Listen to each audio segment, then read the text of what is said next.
আসসালামু আলাইকুম। কেমন আছেন সবাই? আশা করি আল্লাহর অশেষ রহমতে সবাই ভালো আছেন। আমি আলহামদুলিল্লাহ। নতুন আরেকটা ভিডিও আমি আপনাদের মাঝে আসলাম। এখন সকাল 8:30 বাজে। আমি একটু আগে ঘুম থেকে উঠছি। ঘুম থেকে ওঠার পরে যে আমার প্রথম কাজটাই হইলো ফ্রেশ হয়ে গাওয়া তৈরি করা।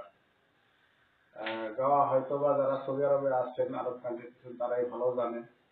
আসলে গাওয়া হয়েছে সৌদি আরবের একটা ঐতিহ্যবাহী পানীয়, যেটা তারা চার মতোই খেয়ে থাকে, পান করে থাকে।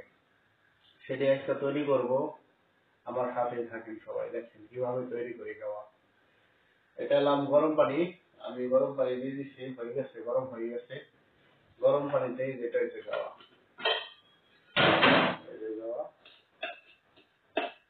এটা হচ্ছে কফির দানা প্লাস জাফলন এবং অনেক উপাদান আছে এর সাথে। এটা মিক্স। ঠিক আছে, এটা এখন আমি দিয়ে দেবো পরিমাণ মতো।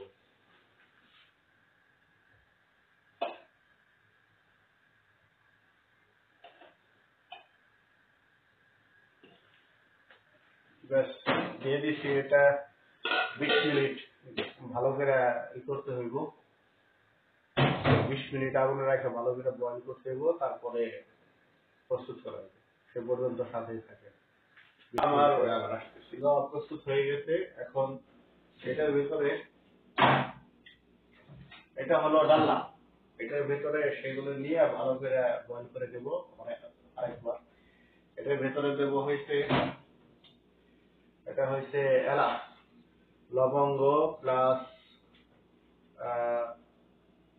প্লাস আদার ফাঁকি। এটা মিক্স করা আছে।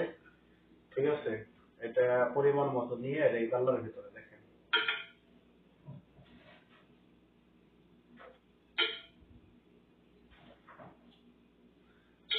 আর আগে টনিকট দুধ দেওয়া আছে। এটা হয়ে গেছে। এখন সুন্দর করে ঢেলে দেবো বাকি যেটুকু আছে সব।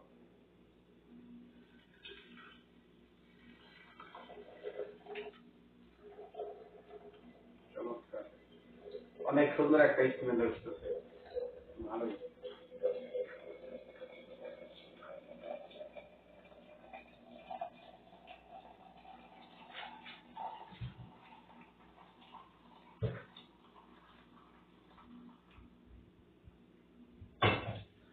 এখন এইটা আরেকটু বয়ল করে নেব 2-3 বার। এটা স্মেলটা ভালো আসবো।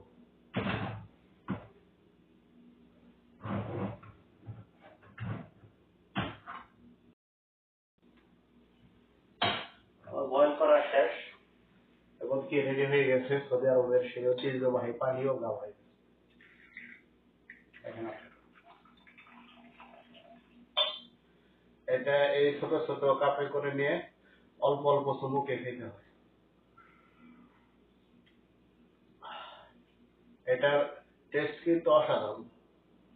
এটা সৌদি আরবের ঐতিহ্যবাহী, এবং এটা সৌদি আরবে যদি বাড়িতে কোনো মেহমান আসে বা কোথাও আসলে বা দেখে এটা তারা প্রথমে সামনে দেয়। ঠিক আছে, এটার উপকারিতা আছে অনেক। এটা আপনার সবগুলি মশলা ন্যাচারাল। এখানে ক্ষতির কোনো কোনো উপাদান নাই, যা আছে সব উপকারী। এটা আপনার জৈবন্যতায় তারুণ্য ধরে রাখে এবং ক্যান্সার প্রতিরোধ করে। এবং এটা খাওয়ার পরে মুখে আপনার অনেকক্ষণ সুগন্ধি থাকবে। এটার ভিতরে আছে লবঙ্গ, যে কারণে মুখ দুর্গন্ধ হওয়ার কোনো চান্স নাই। সব মিলিয়ে এটা অনেক ঐতিহ্যবাহী এবং অনেক উপকারী একটা জিনিস। চমৎকার। এটা এটার স্বাদ অন্যরকম। স্বাদ অন্যরকম। এটা এটা কিন্তু চার মতো না, প্লাস অন্য কফির মতো না। কফিটা নাই, অনেক কিছু দেওয়ার সাথে মিক্স করা। ঠিক আছে, একটু দেওয়া প্লাস বিভিন্ন আইটেমের খেজুরের সাথে এটা খাওয়া হয়। এক কথা এটা অসাধারণ এবং এটা অনেক উপকারী। সৌদিরা প্রত্যেক দিন সকালে ঘুম থেকে উঠে খাইবো। আমার কফিল এখন ঘুমাই গেছে, একটু পরে উঠবো। ওঠার পরে এটা খাইবো, তারপর নাস্তা করবো। ঠিক আছে, এটাই হলো সৌদি আরবের বিখ্যাত খাওয়া। তাই আপনাদের মাঝে শেয়ার করলাম। কেমন হয়েছে একটু জানাবেন প্লিজ। সে পর্যন্ত ভালো থাকবেন। ইনশাল্লাহ আবার নতুন কোনো আরেকটা ভিডিও দেখা হবে। আশা করি আমার সাথেই থাকবেন, আমার চ্যানেলটা সাবস্ক্রাইব করে পাশেই থাকবেন। ধন্যবাদ সবাইকে। আসসালাম।